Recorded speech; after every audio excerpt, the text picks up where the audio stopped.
Le démembrement juridique, qu'est-ce que c'est? Pourquoi il est utilisé? Quels sont ses avantages? C'est le sujet de cette vidéo, alors pouce bleu, abonnement et j'envoie le jingle.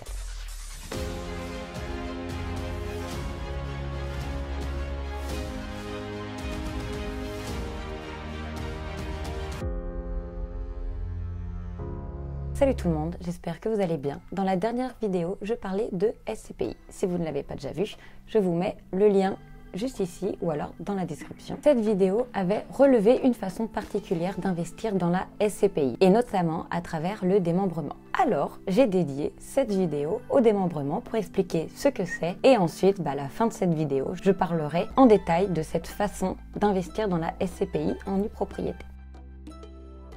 Pour faire simple, quand on est propriétaire d'un bien, on peut en jouir comme on veut. C'est-à-dire, on peut posséder les murs, on peut faire des gros travaux, on peut vendre le bien si on veut, et on peut aussi habiter dans le bien, ou alors le louer et percevoir des revenus. J'ai la pleine propriété du bien, j'en jouis comme j'en veux. On distingue trois pouvoirs. L'abus, c'est le pouvoir de disposer du bien, soit on décide de le vendre, soit on décide de le garder. L'usus, c'est le pouvoir d'user du bien, du coup simplement d'y habiter. Et le fructus, c'est-à-dire de percevoir les fruits, enfin du coup pas les fruits, les revenus si l'appartement en génère. Ce sont ces trois pouvoirs. Le démembrement, il va distinguer l'abus et à côté l'usus et le fructus. Alors l'abus devient la nue propriété, donc en fait on a une coquille vide, et l'usus fructus, on a le droit d'habiter dans le bien et on a le droit de percevoir les fruits si on le met en location. Alors d'un côté, il y a la nue propriété et de l'autre côté, il y a l'usufruit, usus et fructus. Pourquoi le démembrement est-il intéressant? Pour acquérir un bien en démembrement, on ne paye que la valeur de la nue propriété. Si la pleine propriété est égale à 100%, eh bien la nue propriété va par exemple correspondre à 70% et l'usufruit à 30%. On va ne financer que la nue propriété et donc que 70% du montant. Et au terme du démembrement, alors il peut être soit viager, c'est-à-dire jusqu'à la mort de l'usufruitier, ou soit temporaire, eh bien l'usufruit va rejoindre la nue propriété et il n'y aura rien à payer. Le nu propriétaire devient plein propriétaire d'un bien qu'il n'a payé que sur la valeur de la nue propriété. Et il est là l'avantage. Comment on met en place un démembrement? Le démembrement peut être conventionnel, c'est-à-dire qu'il naît de la volonté de l'homme. C'est l'homme qui dit aujourd'hui, enfin l'homme le propriétaire, bref on a compris, qui dit oui je veux faire un démembrement en donnant soit l'usufruit ou en donnant soit la nue propriété. Pourquoi donner l'usufruit? On peut céder temporairement l'usufruit à un de ses enfants par exemple pour qu'il perçoive des revenus complémentaires pendant ses études. Et c'est aussi une stratégie pour enlever le bien de la base de calcul de l'IFI. Il existe aussi le démembrement viager, c'est-à-dire qu'il va durer jusqu'au décès de l'usufruitier. On retrouve cette stratégie de démembrement plus au niveau de la succession, où c'est des parents qui vont donner la nue propriété à leur enfant. Les droits de succession ne seront calculés que sur la base de la nue propriété. Et bien au décès de l'usufruitier, l'usufruit rejoint la nue propriété nette de charge. La particularité de ce démembrement, quand il est viager, est que la valeur de la nue propriété dépend de l'âge de l'usufruitier. Alors je vais vous mettre un tableau quelque part où vous pouvez le retrouver plus bas. Si l'usufruitier a 50 ans, alors la nue propriété est de 50%. Si l'usufruitier a 41 ans, alors la nue propriété sera de 40%. Si l'usufruitier a 61 ou 62 ans, alors la nue propriété sera de 60%. On voit que ce barème incite vraiment à donner tôt. Et plus on donne tôt, plus la valeur de la nue propriété sera basse. La valeur de la nue propriété, c'est la base taxable de donation.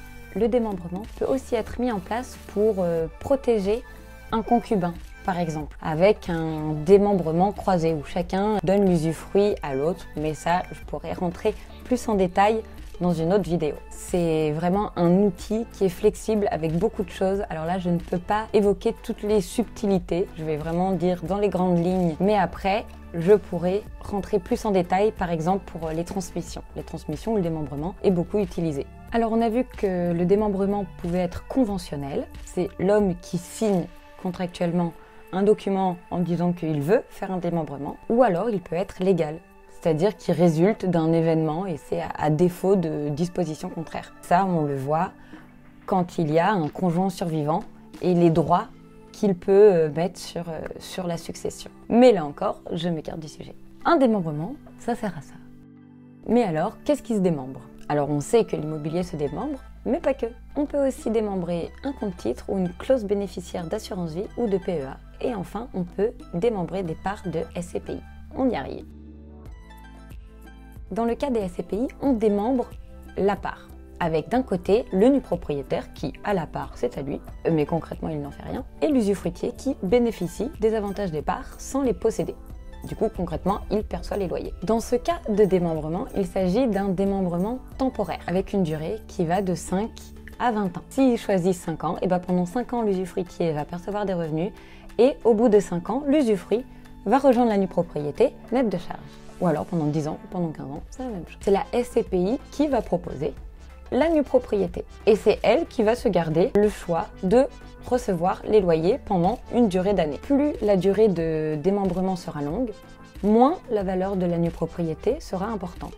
On n'achètera que le pourcentage de la nue propriété.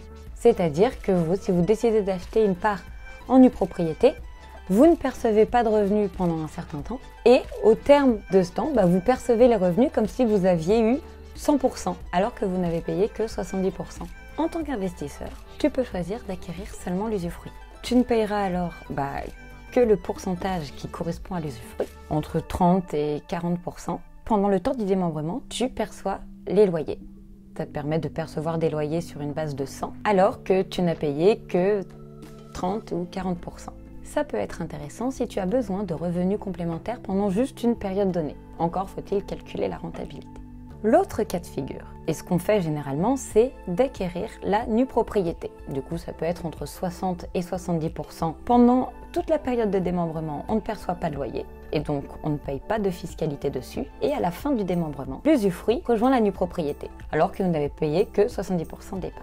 J'ai fait cette vidéo sur le démembrement pour expliquer les SCPI en nue propriété, mais ça m'a donné plein de pistes pour faire d'autres vidéos. Ça peut être utilisé pour les successions, les donations ou alors les protections des concubins ou des partenaires PACS. Mais ça arrivera très bientôt quand j'évoquerai ces sujets. Et c'est tout pour cette vidéo. Qu'est-ce que vous en avez pensé? Est-ce que vous connaissiez déjà le démembrement? Est-ce que vous avez d'autres idées de comment utiliser le démembrement que je n'ai pas subtilement évoqué? Ou alors, dites-moi si un sujet vous intéresse plus que l'autre pour que je l'aborde en priorité.